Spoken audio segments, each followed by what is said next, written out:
Have you ever been in the middle of telling a great story, only to look up and see the person you're talking to scrolling through their phone? Ouch, it's like talking to a wall, but a wall that occasionally chuckles at a meme you can't see. We've all been there, on both sides of that screen. It's a modern-day conversation killer. We think we're multitasking, but what we're really doing is multi-failing. We're failing to connect, failing to listen, and failing to be truly present. What if I told you there's a simple, powerful way to reclaim our conversations and deepen our relationships? It doesn't involve any fancy apps or expensive retreats. It's about creating sacred spaces in our own lives, what I like to call tech-free zones. These are designated areas or times where phones, tablets, and laptops are simply not invited. Think of it as a digital detox for your social life. It sounds simple, almost too simple, but the impact is profound. By removing the distraction, you create an environment where genuine connection can actually happen. Let's start with the most important battleground, the dinner table. This is classic for a reason. For generations, the dinner table was the heart of the home, where families shared their days, debated ideas, and simply enjoyed each other's company. Today, it's often a silent gathering of individuals lit by the glow of their personal screens. The solution? A simple basket. Let's call it the phone basket or the connection crate. When you sit down to eat, everyone, and I mean everyone, guests included, places their phone in the basket. It stays there until the meal is over. At first, it might feel weird. You might feel a phantom buzz in your pocket or an urge to just quickly check something. Resist, push through that initial discomfort. What you'll find on the other side is incredible. You'll make eye contact. You'll ask follow-up questions. You'll notice the little details about someone's day that you would have otherwise missed. You'll laugh together, not at something on a screen, but at a shared joke.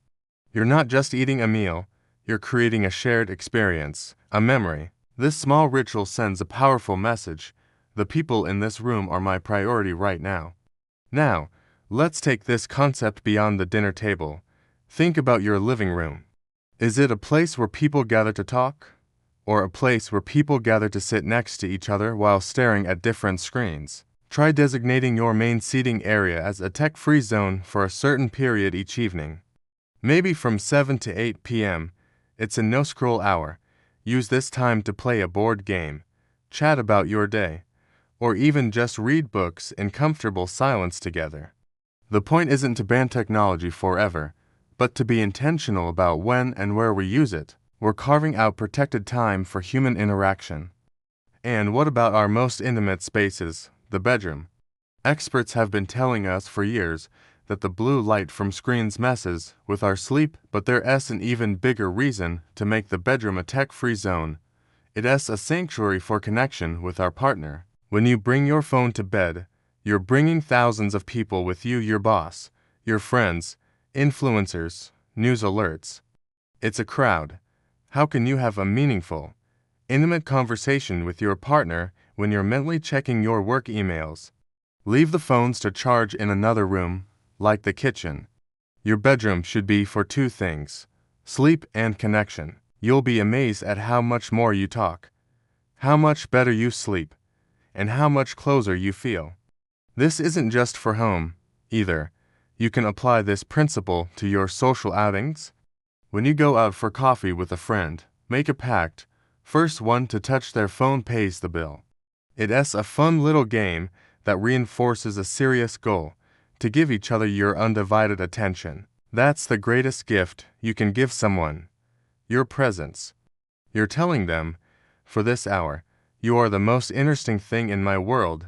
Think about how good it feels when someone gives that to you. We all have the power to give that to others. Let's also consider our own well-being. A tech-free zone can be a personal space, too. Maybe it's a favorite armchair where you read. When you sit there, the phone is not allowed. This creates a mental trigger. This chair is for deep focus and relaxation, not for mindless scrolling. Or maybe your tech-free zone is a walk outside without headphones. Just you and your thoughts and the sounds of nature.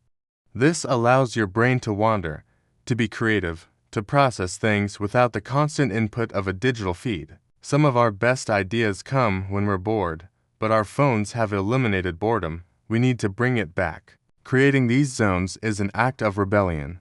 It's pushing back against a culture that demands we be available 24/7. It's a declaration that our mental health, our relationships, and our ability to have a real conversation are more important than the next notification. It's about choosing depth over distraction. The quality of our conversations determines the quality of our relationships, and the quality of our relationships largely determines the quality of our lives.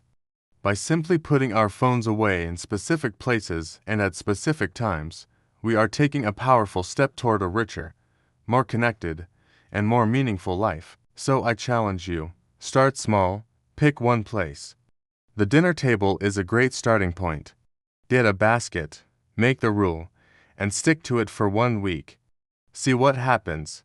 Notice the difference in the conversations you have. Notice how you feel. It might just be the best upgrade you make to your life all year.